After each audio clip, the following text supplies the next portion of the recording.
Hello everyone. This is a quick video. I'm kind of pressed for time today, but I've had a lot of questions on breath control, support, big topic. So I'm going to make a lot of videos on that, but today I just wanted to touch quickly on something that I call the mouthpiece blowing exercise. It's kind of self-descriptive. You're just blowing air through the mouthpiece. Now, there's probably a couple things that we need to get to right away. First of all, not all mouthpieces are equal. So if the mouthpiece is clean, that's a huge step in the right direction. So first, clean your mouthpiece. Take a brush, get in there. It should look like a rifle bore. You're going to pass inspection with that mouthpiece. That will help. But again, some are easier to do this particular exercise on than others. If you have a number of mouthpieces, you can experiment. It'll be interesting for you to see what's going on with that. Why the mouthpiece blowing exercise? This is something I invented back in the mid-70s when I was in my first teaching job, and I was trying to give my students something to do to build their breath power. I was doing a lot of commercial playing, a lot of lead playing at the time, and it's interesting. I never worked with a lead player who was unable to do this exercise. But I've worked with a lot of classical players who were unable to get not do it, but to get the result of this exercise, which is, so you can hear that. Now you're producing a lot of body pressure inside the body because the mouthpiece doesn't change. The throat stays the same, the backbore stays the same, the cup stays the same. Provided you don't produce your own resistance, you're going to get a consistent result. You're just throwing air like this. Now there's no resistance to speak of. You can hear some noise because of the friction of the air in my throat. The less resistance I produce, the more relaxed my throat is, the more the tongue stays relaxed, the jaw, the lips, the more your body stays relaxed, as if you were doing the breathing tube exercises, and that's something else that we'll get to shortly because there are a lot of questions about that one as well. If you can stay relaxed and open like that, slow, warm air, easy flow, so there's nothing like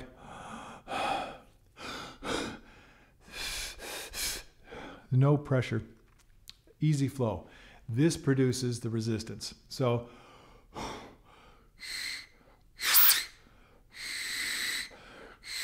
and as you start throwing the air faster, you might think, it's like kind of like throwing an off-speed pitch. And then you're starting to throw a fastball. And when you do that, you're producing more and more velocity. Now, there are different ways of getting velocity, and there are ways that are a lot easier on the body. But this is what you might call a calisthenic exercise, kind of like doing push-ups or squats, something like that. You can do it in an organized fashion. You can do a certain number of sets and a certain number of repetitions, and it can act just like any calisthenic exercise, and your body will adapt and start to strengthen itself as a result. So that's one purpose. But for me, the primary purpose of this exercise is to learn how to relax when you're playing with great wind power. And that's very important in the orchestra. It's very important, as I said, for commercial lead players. A lot of trumpet playing is loud playing, power playing. We all want to develop a good high register. You can't do it without certain strength and certain skills. And this is one way, one possible way that your body can figure out how to do these things. So I have this mic pretty hot today. So I'm going to explain some things that you want to avoid, which you may run into. For example, if I do this and all I'm trying to do is go, and I'm blowing as hard as I can, and I can't get that whooshing sound, the first thing to check is, are you blocking the air with your lips? In other words, you probably have formed something close to your regular trumpet embouchure, and you're getting the lips themselves in the way of the airflow. So the first thing to do is kind of make like a fish. So you have a big opening with your lips pushed forward. Set the mouthpiece into that, and then grip. And you can form a nice cushion with everything pushed forward.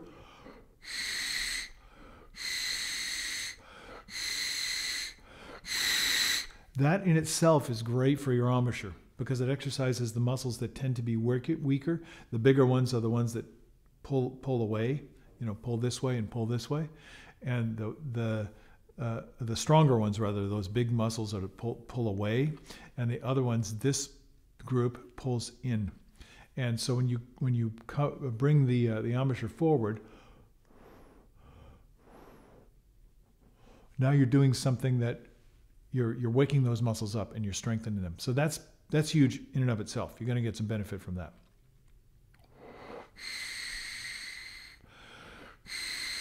Now the other thing is you want to avoid producing resistance with your tongue. And there are many, many ways you can do that. You're basically getting the tongue in the way of the airstream. So to avoid that, as I've mentioned before, tip of the tongue lightly touching behind the bottom teeth. You can be close to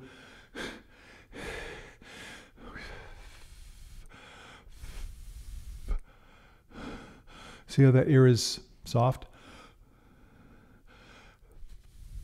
And the airstream is quiet? Listen.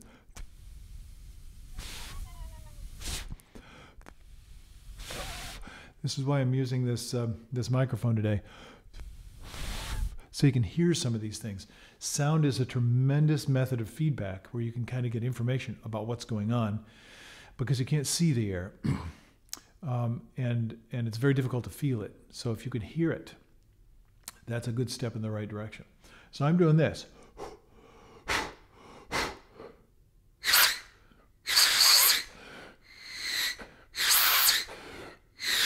Now, there are all kinds of things that can go wrong. I addressed the first two. Don't get your lips in the way of the ear. Don't get the tongue tight. So I'm not doing this. My tongue tight like this. Your tongue should be relaxed. The harder you blow, the harder it is to do that. This is one of the biggest problems for endurance. Biggest problems with sound in the upper register. You want to hear somebody who's doing it right? Listen to Wayne Bergeron. I was at a ITG conference, and Wayne and Gary Radke and I were part of a panel that was talking to, we had about 150 people there. I'm sure they were there to see me. But anyway, somebody asked Wayne a question, Mr. Bergeron, what can you tell us about tongue levels? And so, and I love the answer. He goes, well, as a matter of fact, I think as far as I know, my tongue is just laying in the bottom of my mouth. And I love that answer because while the tongue is critically important and is doing all kinds of extremely high level skill things, it is relaxed and generally speaking, laying in the bottom of your mouth. Now, the shape changes, but if you start to get tension in the tongue, forget about it. If the throat is closing, you see how that's producing. As soon as I let go of that resistance, the air just falls out. And that's exactly what you want when you're playing the trumpet. So I have a whole sheet, the PDF that I send out to my students, or I give them a printed version of it, about how to go about doing this exercise. And I can make that available to you if you contact me.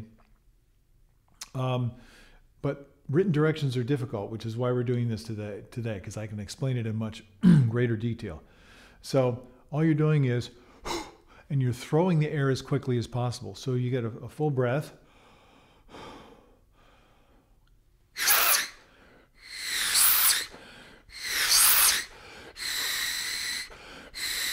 Now, if you can't throw the air fast enough, you can't get rid of that air fast enough through this resistance of the mouthpiece, don't worry about that at first.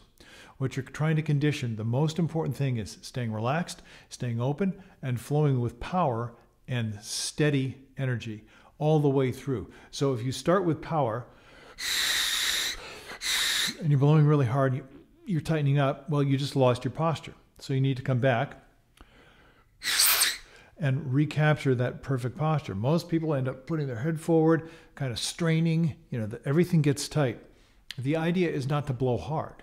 The idea is to throw a fastball with ease. To be able to do that for 9 innings, that would be great.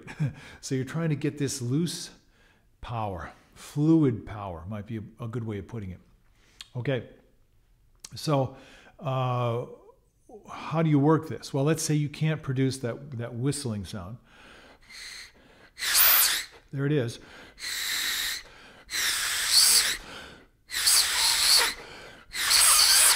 See, it's hard for me to keep the air flowing at exactly the rate where it whistles. Why? Because I'm blowing very, very strongly. So I can only keep it there for a few seconds. And if you're watching closely, I might be getting problems like this. My cheeks might start to puff out. Well, you don't want to do that. So ease off on the blow. Keep good form. What's the point here? You're trying to learn how to throw relaxed with power. So don't force.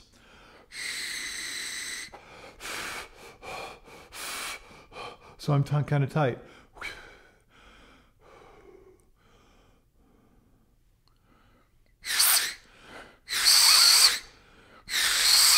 I'm right about at the point where it whistles. For you, if you can do it less than that, you see how the air is even? Listen closely.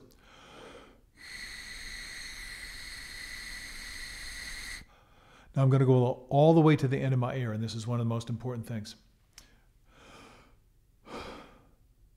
Easy breath, let it come in.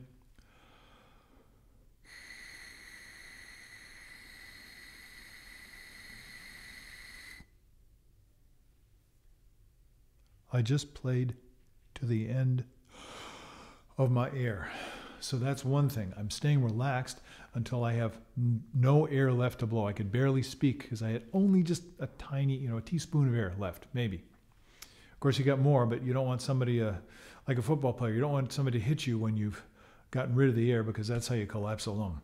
But I don't think you need to worry about that in this case, unless somebody hits you while you're playing the trumpet. It's possible. So you're cultivating smooth, continuous flow. Relax.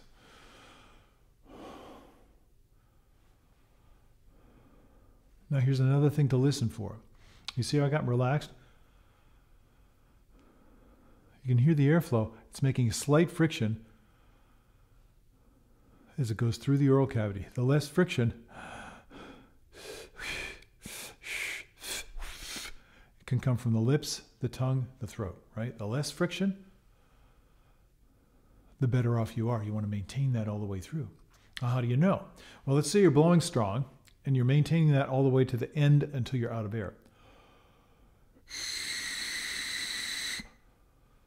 See, I just took a full breath in a fraction of a second. I can do it a lot faster, and that's what you want to cultivate. So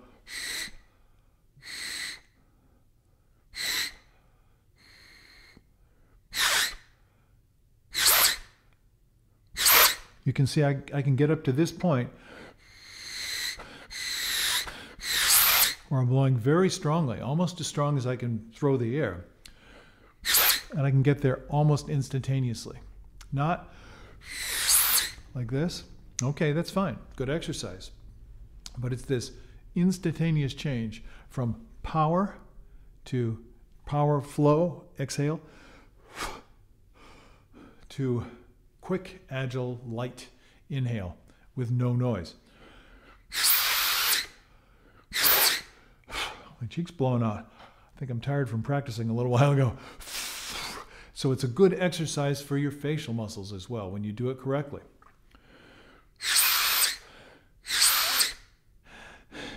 Tension.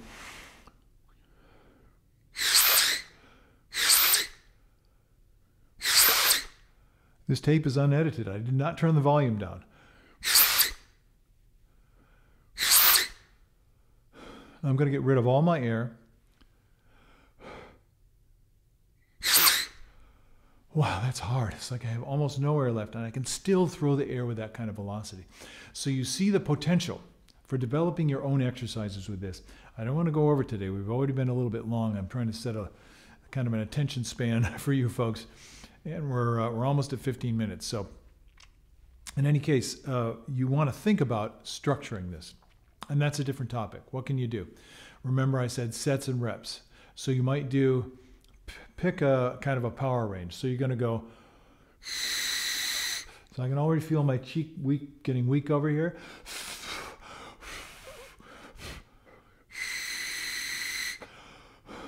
Throat is tight.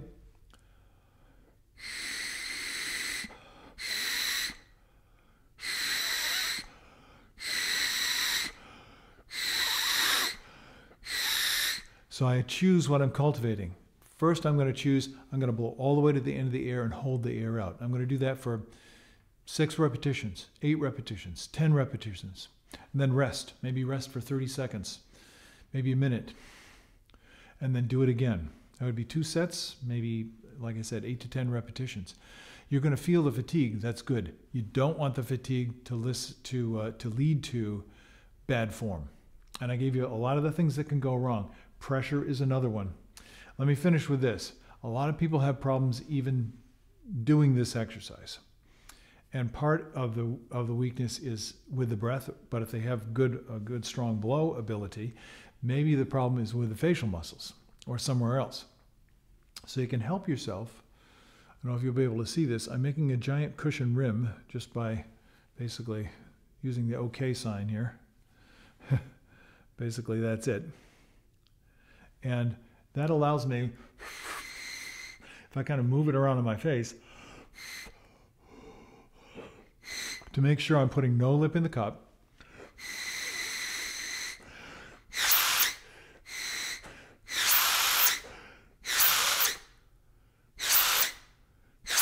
Oh, now it's getting better because it takes a little of the strain off your facial muscles, and now I can just concentrate on blowing. So you see, you have to be smart and patient and kind of work on one thing at a time and strengthen one thing, then work on another thing, bring that in, and then all the pieces will start falling together. So this seems like a simple little exercise. I think I invented it. As far as I knew, I did, but I'm sure there are other people who thought of the same thing because it's a pretty simple idea, right?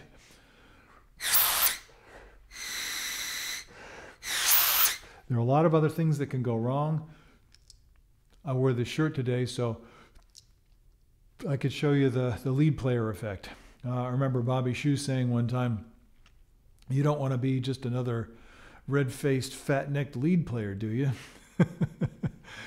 He never wanted to be a lead player. Buddy Rich kind of said, Shue, you play lead, and he had to figure out and told me that he bled for a couple of weeks, literally, until he finally figured, it was sink or swim, figured out how to do it, became a great lead player. But he wanted to, he's a great jazz player. So you gotta figure out how to do stuff. And sometimes you can really, really hurt yourself. So realize this is an exercise. When your neck, like Bobby was saying, starts to become fat, you don't want to have a tight collar like this on. You might want to loosen your tie, unbutton the button on the collar. And I used to do this quite a bit when I was playing lead a lot, because it was uncomfortable. But you can figure out a way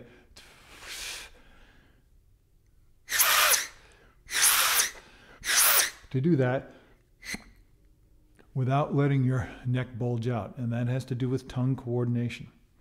You can figure that out, maybe. So we'll look at some of these details later on. I hope this has been helpful. I went a little long today, but there's a lot more to be said about this, and I'm going to give you some other variations of this exercise that are really, really helpful for embouchure development that will help you with power and range, which is what a lot of trumpet players want, right? Okay, so I hope you're having a good day where you are and that you've been able to take some of this in. Please feel free to go back and rewatch, take notes, start to apply it. Nothing more important than that. You need to start to apply the things that I'm telling you. Otherwise, they're just information. You need your own experience of these things. So enjoy and have a good day. See you later. Bye-bye.